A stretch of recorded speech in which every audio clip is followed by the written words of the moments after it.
I never thought my own parents would try to erase me.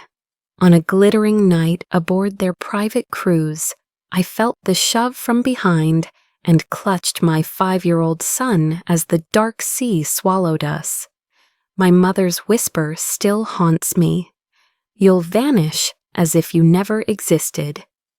My sister's smirk sealed the betrayal, but what they didn't know was that survival carries a memory sharper than any blade.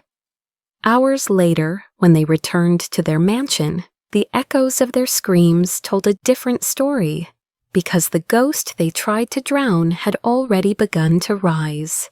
I used to believe loyalty was the glue that held families together. My mother often reminded me that blood was thicker than water, and for years I carried that phrase like scripture. At 36, a single mother raising a boy who meant everything to me, I still found myself answering the phone at 2 a.m. whenever my parents called. They never apologized for waking me. Instead, they spoke of urgent needs, bills that had to be paid immediately, or emotional storms they demanded I calm. I complied because deep down, I thought I owed them my existence. The truth was more tangled.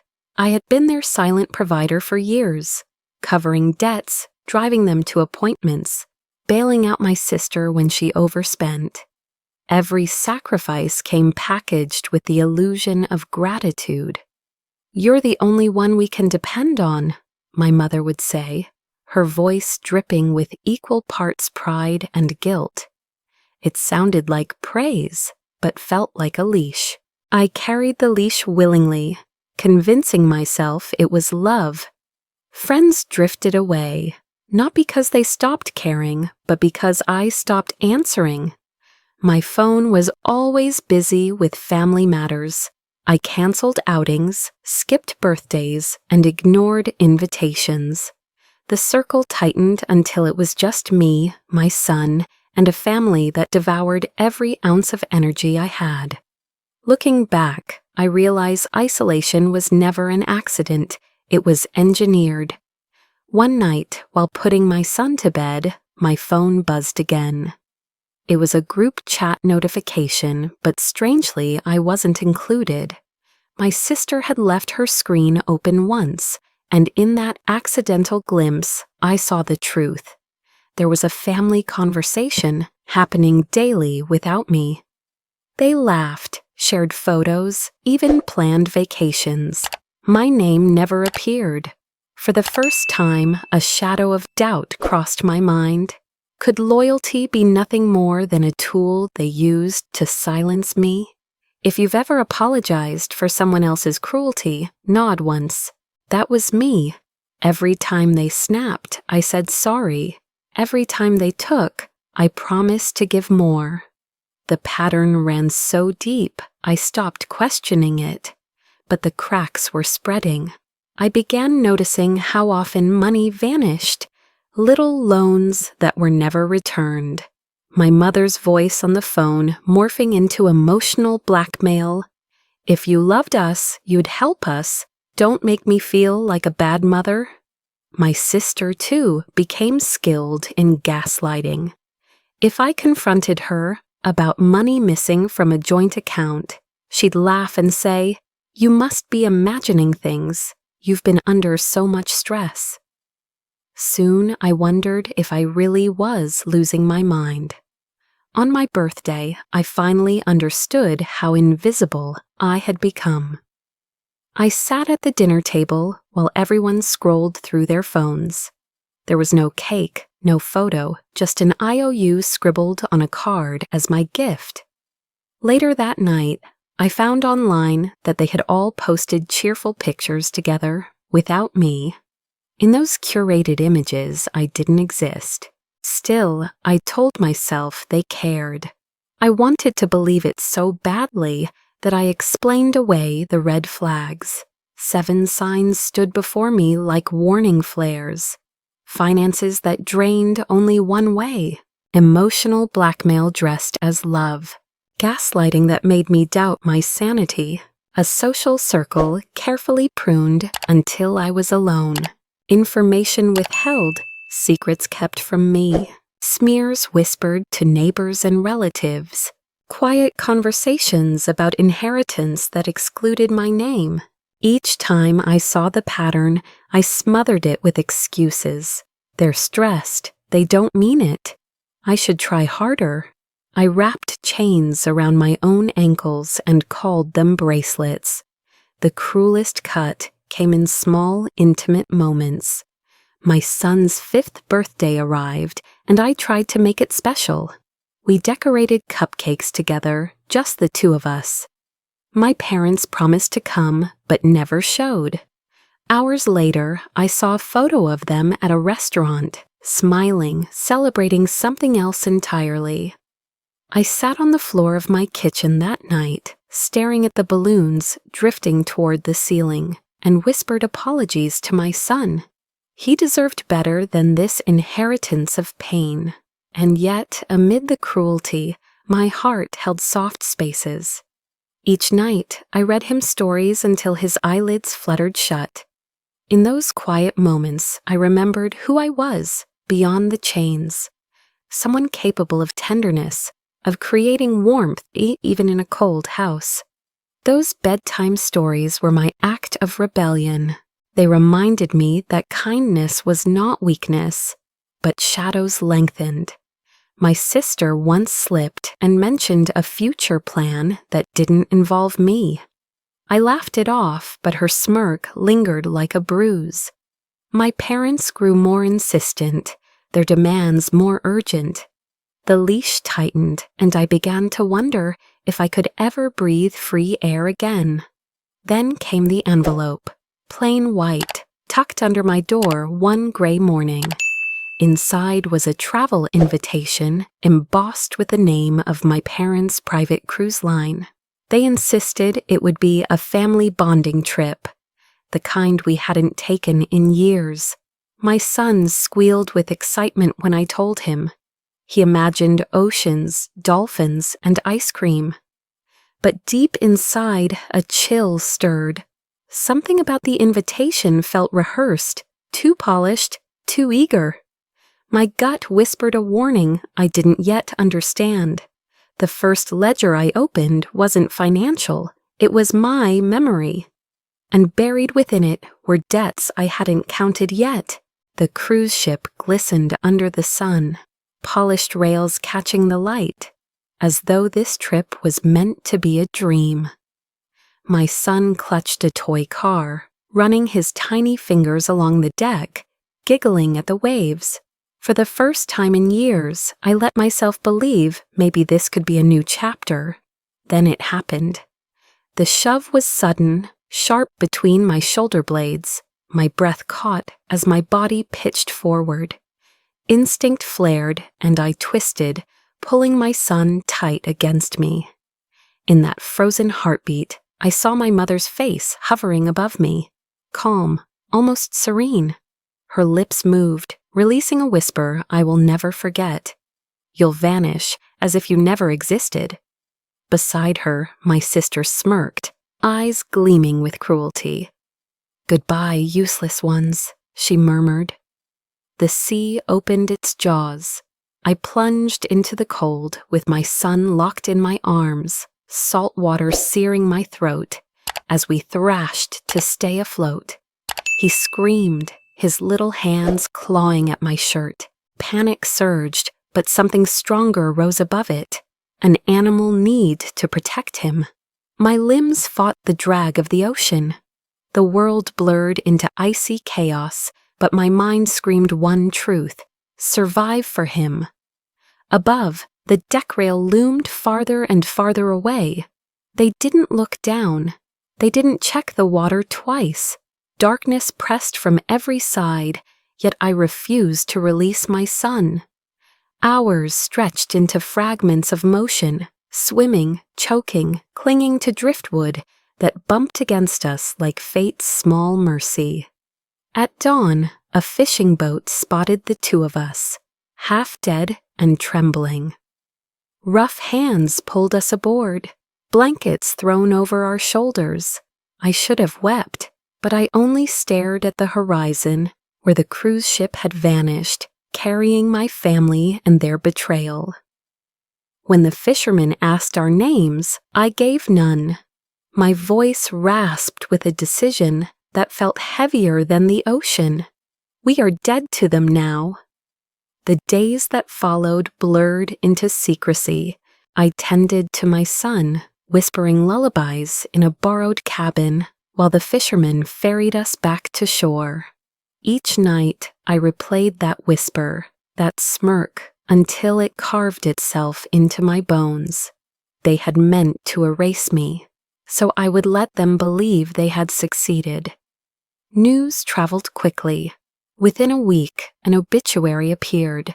My parents stood at a pulpit, voices cracking as they pretended to mourn.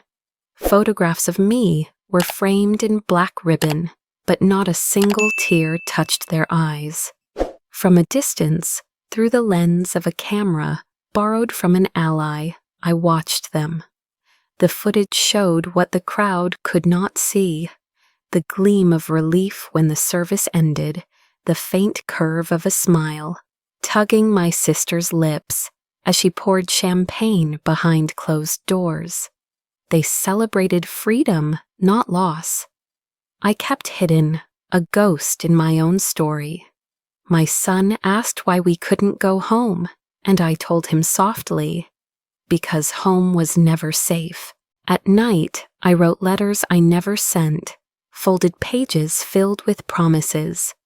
I swore that I would rebuild a world where he would never doubt love, never wonder if betrayal was normal. My handwriting shook, but my resolve steadied with every line. They thought they had buried me with words, sealed my memory with polished lies. Yet even funerals leave clues. I studied the footage of their faces, freeze-framing expressions, cataloging each smirk, each careless whisper overheard by the camera. Patterns emerged, mentions of money, hints of inheritance, talk of plans moving forward now that I was gone. And in that mosaic of cruelty, one detail pierced me most. Not everyone cried. Amid the crowd of black suits and solemn faces, a single figure stood dry-eyed, gaze steady. She knew I was breathing somewhere beyond the grave they had dug for me. The secret would not stay buried forever.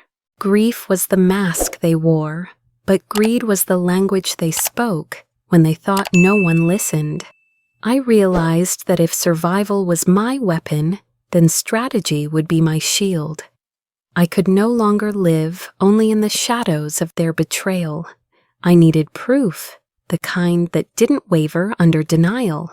The first clue came from something simple: luggage. Before the cruise, my mother had traveled with a designer suitcase, one she guarded obsessively. I remembered the way she never let it out of her sight.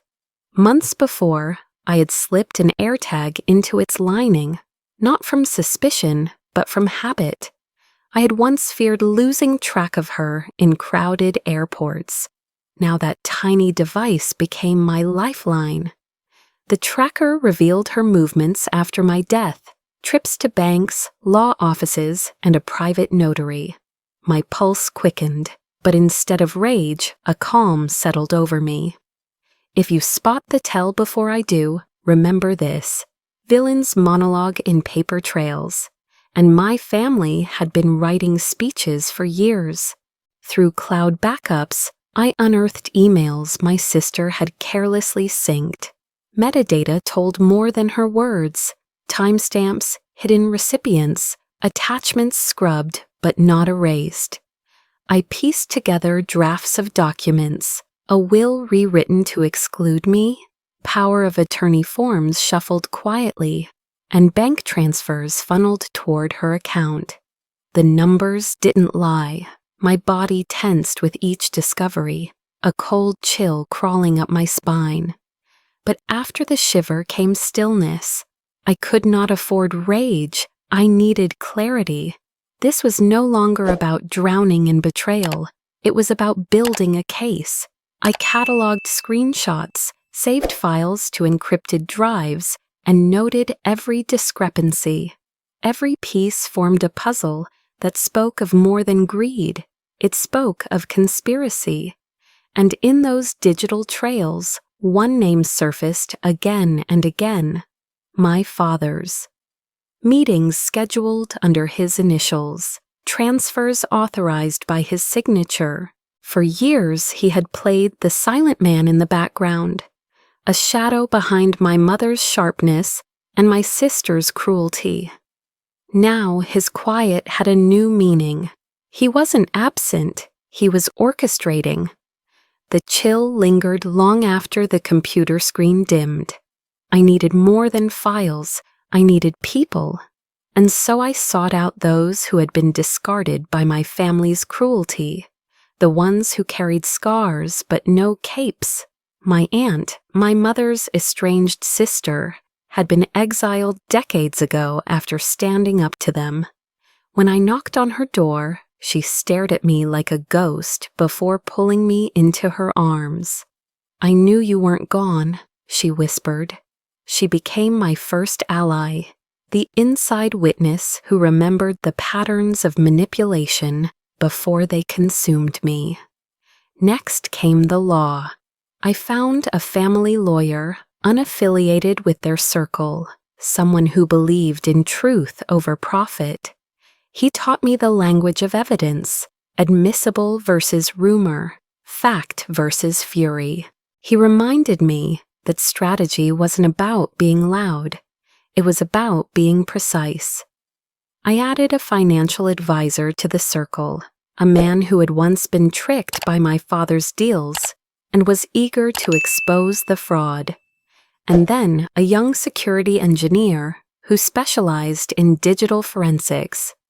He showed me how to trace money through encrypted accounts, how to pull XIF data from photographs my sister posted carelessly online. In one, she smiled at a brunch table, but the metadata revealed the location, a law office notorious for handling shady inheritances. Piece by piece, I built a team, not of heroes, but of survivors, people who had felt the sting of betrayal and chose to fight back, not with fists, but with facts. The second twist arrived from an unexpected corner. A friend I had once confided in, who had stayed silent out of fear, reached out. She handed me an old voice memo saved on her phone, a recording of my mother's voice, sharp and cold.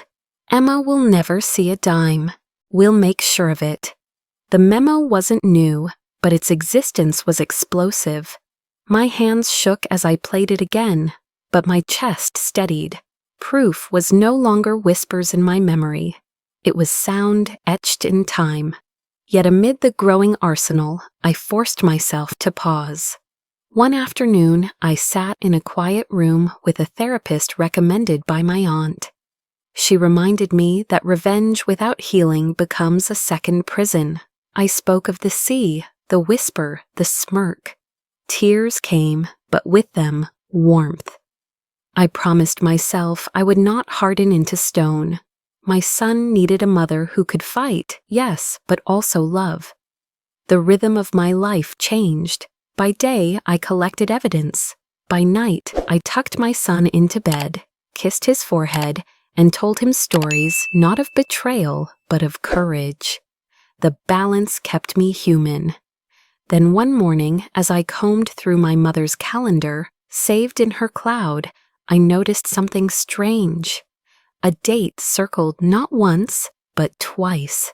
Christmas Eve. No notes, no details, just the circle inked harder than any other day. My pulse quickened, and I leaned closer to the screen. Whatever they were planning, it would unfold then, and I intended to be ready. Christmas Eve arrived, wrapped in lights and music, but for me, it was a stage dressed for truth. I slipped quietly into the rented hall where my family gathered. their laughter rising over clinking glasses. My mother wore emerald silk, her smile polished, my sister shimmered in sequins, and my father lingered in the background like always, the picture of composure. They believed I was buried beneath the sea. Tonight, I intended to show them otherwise. At exactly 8, the lights dimmed, conversations faltered. A projector flickered to life on the wall, casting ripples of blue across their stunned faces. The first image was not of Christmas cheer, but of the cruise ship deck. My sister's smirk froze in grainy clarity. My mother's lips moved, her whisper replayed through hidden audio. "You'll vanish as if you never existed." The room gasped. The screen shifted to show logs from the ship's navigation system, timestamps matching the night of my fall. Then came the bank records, transfers flowing neatly into my sister's account, signed documents stripping my name from every inheritance. Gasps turned into whispers, whispers into shouts. Guests fumbled with their phones as QR codes appeared on screen, each linking to a folder of unedited evidence. Every document, every recording, every timestamp lay bare. The silence that followed was sharper than screams. My mother's expression hardened. Then, unbelievably, she smiled. Too soon. She rose, her voice steady. "This is nonsense, fabricated by someone jealous, someone desperate." She gestured toward the screen, dismissive. But the footage continued, revealing my father's signature on authorization forms. His initials appeared on transfer logs. The quiet man of the family was no bystander. He was the architect. The air thickened. My sister tried to laugh, a high, brittle sound. "This is a trick. She's gone. Everyone knows she's gone." And then I stepped into the light. Gasps erupted as faces turned. Some guests covered their mouths. Others whispered prayers. My parents stood frozen, as if I were truly a ghost risen from the grave. I held my son's hand, his small fingers anchoring me. "I didn't drown," I said, my voice clear. "But what you buried tonight is not just me. It's yourselves." The room fractured. Denials flew. My mother claimed manipulation. My sister accused me of betrayal. My father remained silent, his calm eroding under the weight of documents displayed behind him. Then came the smear. Within minutes, they launched their campaign. My mother's voice rose above the noise. "She's unstable, always has been. Look at her, setting us up with these tricks." My sister echoed, tears sliding theatrically down her cheeks. "She's dangerous. She faked her own death just to ruin us." Guests shifted, uncertain, caught between spectacle and truth. But I had anticipated this. I raised my hand and signaled. The screen changed again. This time, my aunt's testimony filled the room. She spoke of decades of manipulation, of being cast aside when she resisted. Her voice carried wounds, but also authority. Then the recording played, my mother's own words captured years before. "Emma will never see a dime. We'll make sure of it." The audience gasped again, louder, conviction snapping like brittle glass. Finally, the conclusive evidence, the video, the financial records, and my aunt's live witness account. The smear collapsed under its own weight.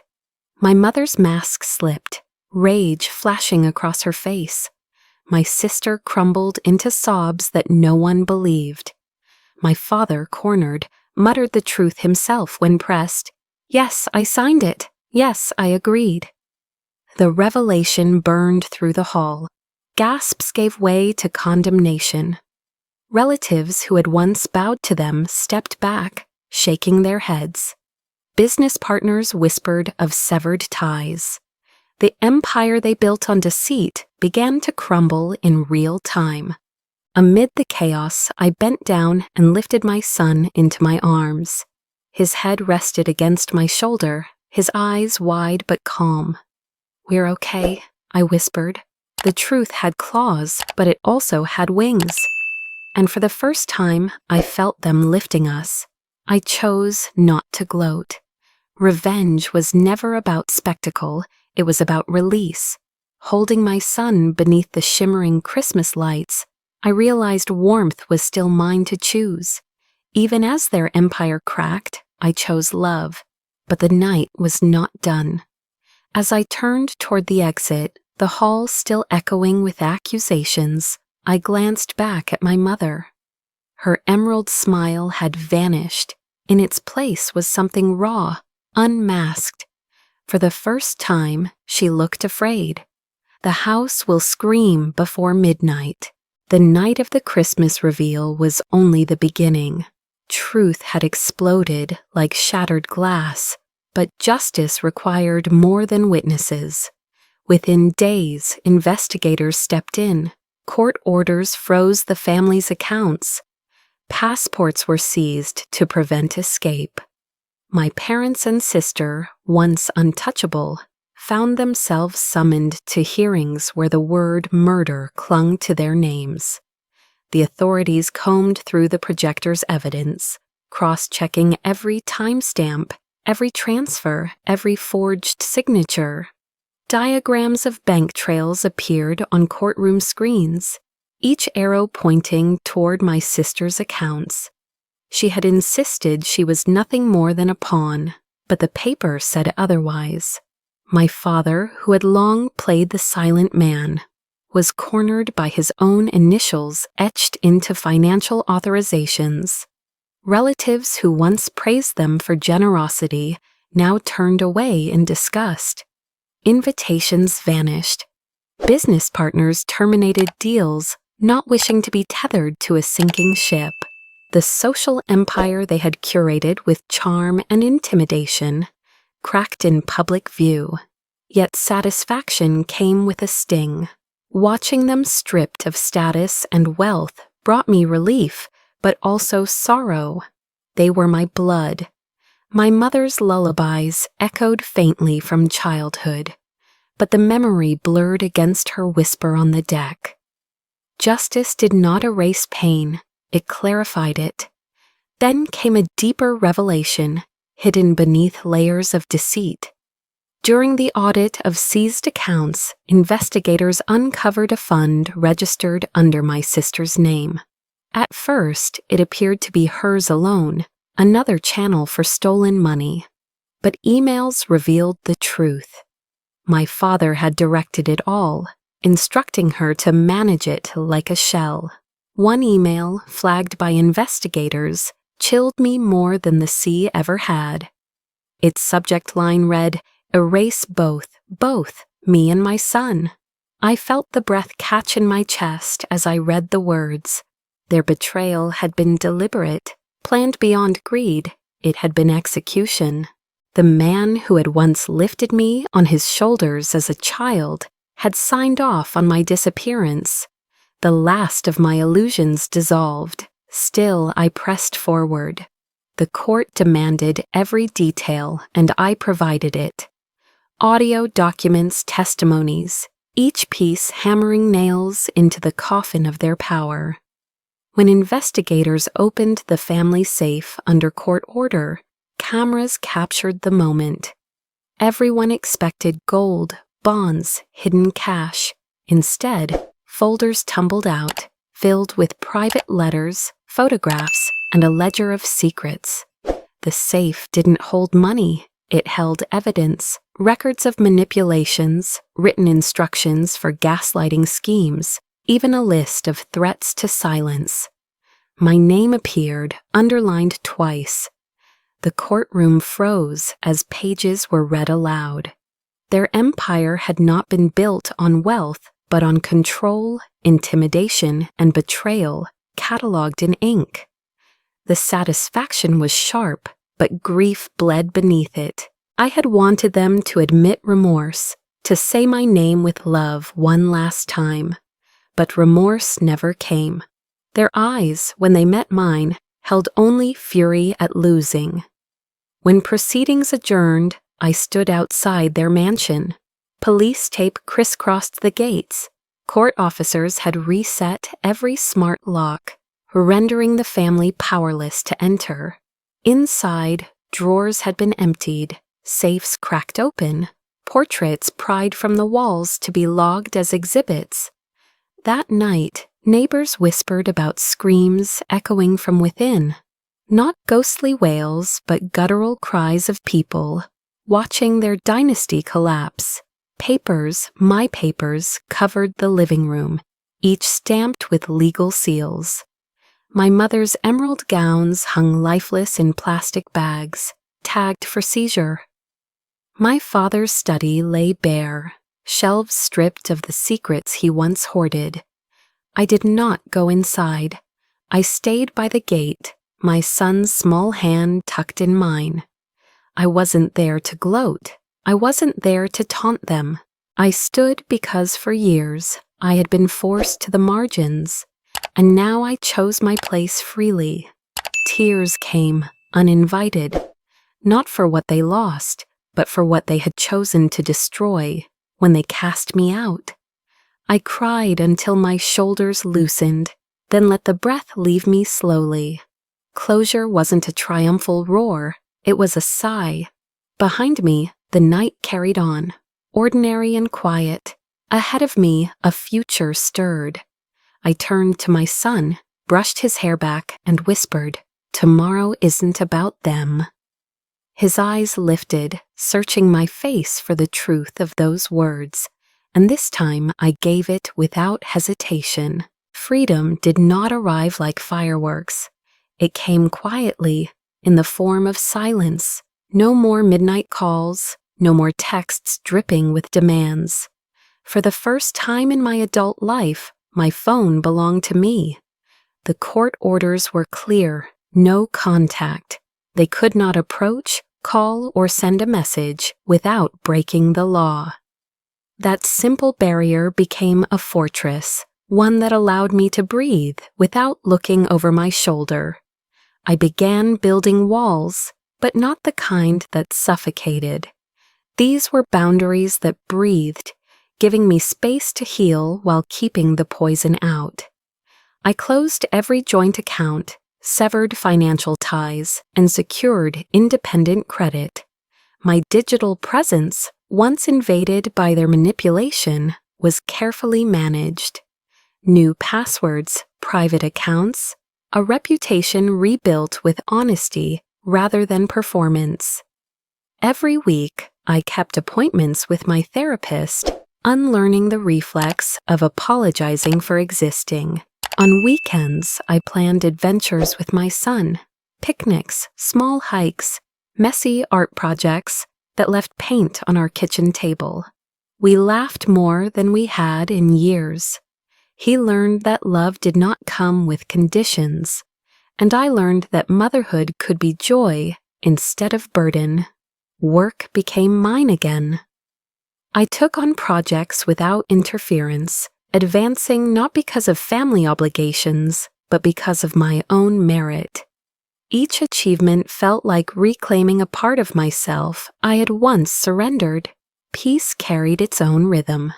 Some days were still heavy, filled with echoes of betrayal, but the balance tilted slowly toward light. The quiet no longer frightened me, it soothed me. And then came the letter, delivered in plain white, no return address. My hands trembled as I opened it. The handwriting was familiar but unexpected. Inside, words of apology spilled across the page. A cousin who had stood silent during my downfall confessed her guilt. She had known more than she admitted, but fear had kept her quiet. Now she enclosed documents she had hidden, emails, bank statements, photographs, that further proved the family's decades of abuse. Evidence not just for me, but for others who had been wounded. The letter did not reopen wounds, it sealed them with compassion. Sometimes redemption arrived not from those who hurt you, but from those who finally chose courage. With closure came creation. I used a portion of the reclaimed assets to establish a small scholarship for survivors of toxic families, those who had been erased, dismissed, or silenced. My son's name graced the foundation. He would grow up knowing that his survival meant more than escape. It meant change for others. The rest of the assets I placed into a trust for him, not a weapon of control, but a safeguard. His future would not be chained to the greed of others. He would inherit freedom, not fear. Life expanded in ways I hadn't imagined. My home became a sanctuary, filled with chosen family, friends who brought laughter without strings attached, neighbors who offered kindness without expectation.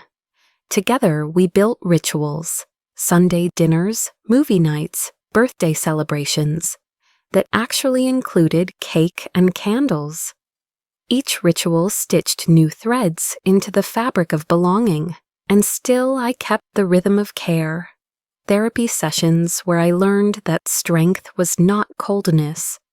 Journals filled with reflections, not excuses. Letters I wrote and never sent, each one an act of letting go. One evening, as dusk melted into dawn, I stood with my son on the balcony. The horizon blushed with color, light spilling over the rooftops. He leaned against me, sleepy but smiling. In that quiet moment, I spoke softly, more to myself than to him. Justice is staying soft without being unsafe. The words tasted like truth. I had walked the arc, from victim to strategist to survivor to something greater. I had become someone who could not only defend herself, but also offer hope. Tomorrow no longer belonged to them. It belonged to us. To everyone who had ever been told they would vanish, who had been pushed into darkness. And as the sun rose, I realized something deeper. I had not only survived the storm, I had become a lighthouse,